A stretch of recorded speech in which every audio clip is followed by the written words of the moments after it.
السلام علیکم ورحمۃ اللہ وبرکاتہ۔ سورہ بقرہ کی 56ویں آیت کی تفسیر قدم بقدم تفسیر اور قرآن میں ملاحظہ فرمائیں۔ بسم اللہ الرحمن الرحیم وَإِذْ قَالَ مُوسَى لِقَوْمِهِ يَا قَوْمِ إِنَّكُمْ ظَلَمْتُمْ أَنفُسَكُمْ بِاتِّخَاذِكُمُ الْعِجْلَ فتوبوا إلى بارئكم فاقتلوا أنفسكم ذلكم خير لكم عند بارئكم فتاب عليكم إنه هو التواب الرحيم۔ ارشاد پروردگار ہے، اور وہ وقت بھی یاد کرو جب موسیٰ اپنی قوم سے کہا، موسیٰ نے اپنی قوم سے کہا تم نے گوسالہ بنا کر اپنے آپ پر ظلم کیا ہے، اب تم خالق کی بارگاہ میں توبہ کرو اور اپنے نفسوں کو قتل کر ڈالو، یہی تمہارے حق میں بہتر ہے، خیر ہے۔ پھر خدا نے تمہاری توبہ قبول کر لی، وہ بہت بڑا توبہ قبول کرنے والا ہے، مہربان ہے۔ اس جگہ پر اس آیت میں جو فَاقْتُلُوا أَنفُسَكُمْ کا لفظ آیا ہے کہ اپنے آپ کو قتل کر ڈالو، تو کیا اللہ یہاں پر خودکشی کا حکم دے رہا ہے؟ خودکشی کا حکم دیا جا رہا ہے کہ اپنے آپ کو قتل کر ڈالو؟ نہیں، اس کا مطلب یہ ہے کہ ایک دوسرے کو قتل کر ڈالو، بالکل اسی طریقے سے جیسا کہ آیہ شریفہ میں ہے وَلَا تَلْمِزُوا أَنفُسَكُمْ، کہ اس میں آیا یعنی ایک دوسرے کو طعنہ نہ دو، ایک دوسرے کے ساتھ طعن نہ کرو، کوئی طعنہ نہ دو۔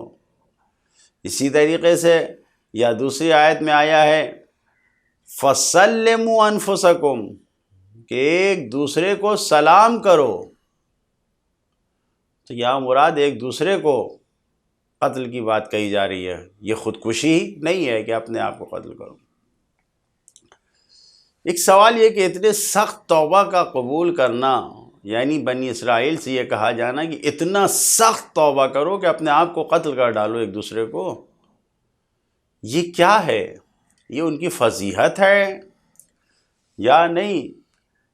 یہ اللہ نے ان کے لیے ایک فضیلت قائم کر دی ہے، ان کے لیے انتظام کر دیا ہے کہ توبہ کر لو، یہی تمہاری توبہ ہے کہ تم ایک دوسرے کو قتل کر دو۔ یہ فخر کی بات ہے، کیونکہ اللہ تعالیٰ نے مسلمان منافقوں پر تنقید کرتے ہوئے جس طریقے سے قرآن مجید میں بیان کیا ہے وَلَوْ أَنَّا كَتَبْنَا عَلَيْهِمْ أَنِ اقْتُلُوا أَنفُسَكُمْ أَوِ اخْرُجُوا مِنْ دِيَارِكُمْ مَا فَعَلُوهُ إِلَّا قَلِيلٌ مِّنْهُمْ، جیسا کہ اس آیت میں خداوند عالم نے ارشاد فرمایا ہے مسلمان جو منافق ہیں ان کے لیے کہ اگر ہم ان کے منافقین پر فرض کر دیتے، کتبنا لازم قرار دے دیتے، ہم فرض قرار دیتے کہ اپنے آپ کو قتل کر ڈالیں یا اپنے گھروں سے نکل جائیں، تو چند افراد کے علاوہ، تھوڑے سے کچھ افراد کے علاوہ کوئی عمل نہ کرتا۔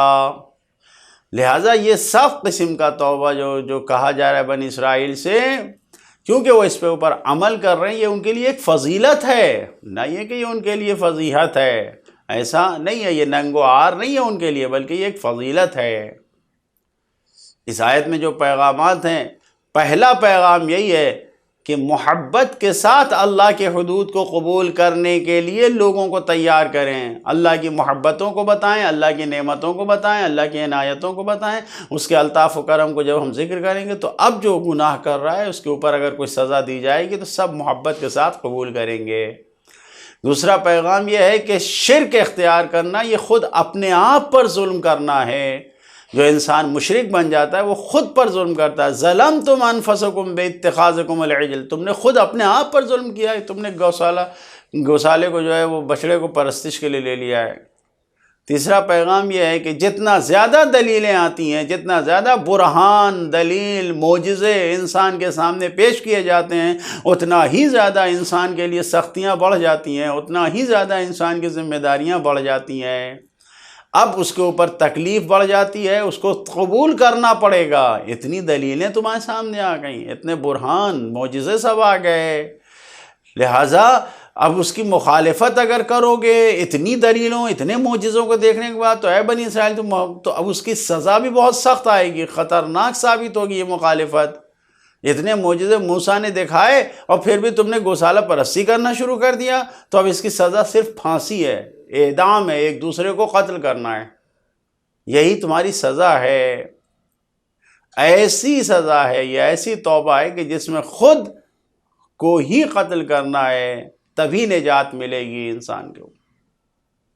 چوتھا پیغام یہ ہے کہ مرتد جو مسلمان تھا اور اس نے کفر اختیار کر لیا، دوسرے دین مذہب کی طرف چلا گیا، اس کا قتل واجب ہے۔ پانچواں پیغام یہ ہے کہ اللہ کی رحمتوں کے سائے میں، اللہ کی رحمتوں کے ساتھ مر جانا انسان کے لیے بہتر ہے کہ انسان خدا کی لعنتوں اور پھٹکار کے ساتھ زندگی گزارے۔ بہتر یہ ہے کہ انسان اللہ کی رحمتوں میں مر جائے۔ ذالکم خیر لکم، یہ جو یہاں پہ کہا جا رہا ہے کہ تم اپنے آپ کو قتل کر ڈالو، یہی تمہارے لیے بہتر ہے، یعنی تمہارے لیے رحمت الہی ہے یہ۔ اسی طریقے سے اللہ کی حد کو جاری کرنا، حدود الہی جو اللہ نے حد معین کی ہے، فلاں چیز کی فلاں سزا ہے، فلاں چیز کی فلاں سزا ہے، تو اس کو جاری کرنا، اس کے اوپر عمل کرنا اور عمل کروانا، اگرچہ انسان کا قتل ہی کیوں نہ ہو، لیکن اس کے باوجود اس میں انسان کا ہی فائدہ ہے۔ قرآن میں کہا ہے وَلَكُمْ فِي الْقِصَاصِ حَيَاتٌ، قصاص میں تمہارے لیے حیات اور زندگی ہے۔ تو یہ سزاؤں میں جو اللہ کی حدود ہے، اس کو زمین پر انجام دینے میں، لوگوں کے ساتھ حد الہی کو جاری کرنے میں خود انسانوں کا فائدہ ہے۔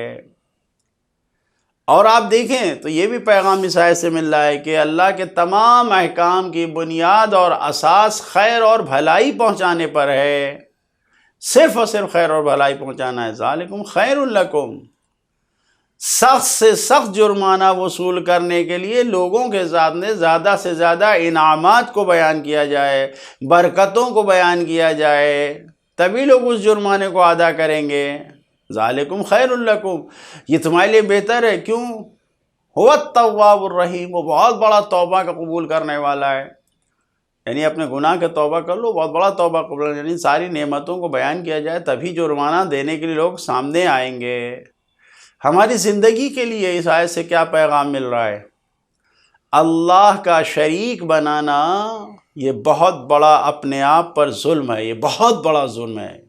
ان الشرک لظلم عظیم، شرک بہت بڑا ظلم ہے۔ لہٰذا زندگی میں ہمیں پلک جھپکنے کے مانند، پلک جھپکنے کے برابر بھی ہمیں اپنے آپ کو خدا سے دور نہیں کرنا ہے، غافل نہیں ہونا ہے، اللہ پر بھروسہ کرنا ہے، کسی اور پر نہیں۔